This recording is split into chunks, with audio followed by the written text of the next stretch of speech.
بسم اللہ الرحمن الرحیم۔ السلام علیکم۔ آج ہم پڑھیں گے سورہ اعراف رکو نمبر 19۔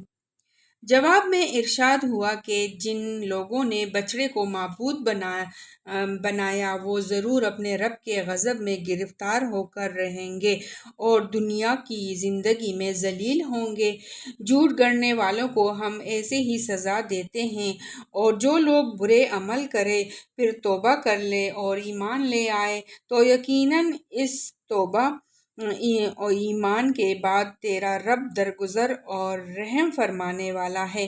پھر جب موسیٰ کا غصہ ٹھنڈا ہوا تو اس نے وہ تختیاں اٹھا لی جن کی تحریر میں ہدایت اور رحمت تھی ان لوگوں کے لیے جو اپنے رب سے ڈرتے ہیں، اور اس نے اپنی قوم کی 70 آدمیوں کو منتخب کیا تاکہ وہ اس کے ساتھ ہمارے مقرر کیے ہوئے وقتوں پر حاضر ہو۔ جب ان لوگوں کو ایک سخت زلزلے نے آ پکڑا تو موسیٰ نے عرض کیا اے میرے سرکار، آپ چاہتے تو پہلے ہی ان کو اور مجھے ہلاک کر سکتے تھے۔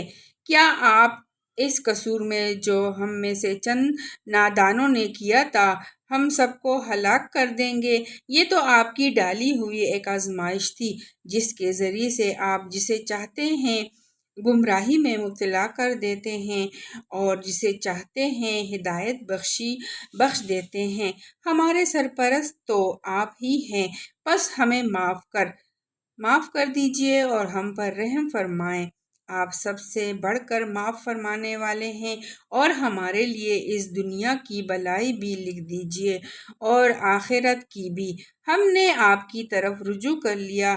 جواب میں ارشاد ہوا سزا تو میں جسے چاہتا ہوں دیتا ہوں، مگر میری رحمت ہر چیز پر چھائی ہوئی ہے، اور اسے میں ان لوگوں کے حق میں لکھوں گا جو نافرمانی سے پرہیز کریں گے، زکوٰۃ دیں گے اور میری آیات پر ایمان لائیں گے۔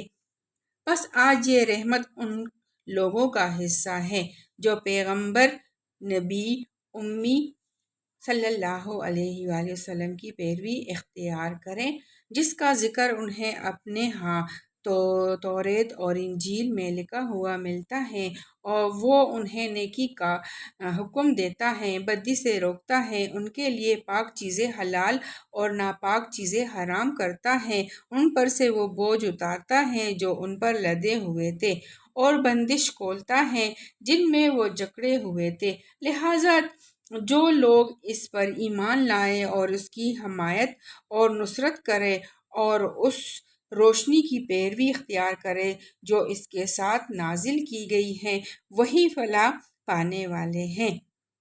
اب اس کی تفسیر پڑھتے ہیں۔ یہ طلبی اس غرض کے لیے ہوئی تھی کہ قوم کے 70 نمائندہ کوہ سینا پر پیشی خداوندی میں حاضر ہو کر قوم کی طرف سے گوسلہ پرستی کے جرم کی معافی مانگے اور از سر نو اطاعت کا عہد استوار کرے۔